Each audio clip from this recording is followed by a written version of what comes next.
ate okwogedde bulungi nakwogedde kayanja n'ebintu byo kyenabadde ngezaako okutangaaza nti si kyabwenkanya mu mbeera gye tulimu ne gye tuyiseemu mu bbanga sidene ne gye twayitamu nga tukyalina n'abantu abalina ebiwundu n'abaabulawo mu kalulu akaggwa okugamba nti twayambadde adde engatto tugende mu kaddako ndoza sirowooza nti kikolwa kyakumanya kyakukola si kikolwa kya bumanyi mu byobufuzi kyeva ŋŋamba nti abo abayagolodde essuuti batuufu bagolole naye njala balabula nti bayinza okufaanana nga bagenza okukola omukolo batawuliriza kubagamba nti mutte ku bigere bugubugu si muliro mutte ku bigere tusooke twogere ku mbeera gye mugenderamu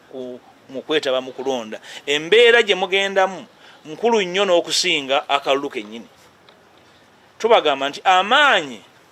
n'obudde bwe mutadde mu kunoonya essuuti esaanidde tugateeke kuteekawo embeera ne bwogendera mu kinu naye ng'embeera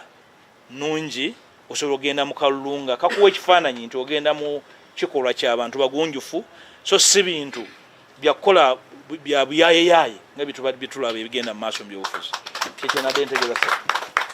bana mbeeyanziza nnyo mbaagaliza omwaka omulungi mbaagaliza obuweereza obulungi naye ate era n'okuba nti ensonga zino ez'eggwanga tuzoogerako mu mbeera yonna etaliimu kwekubiira mwebale nnyo New way. Thank you.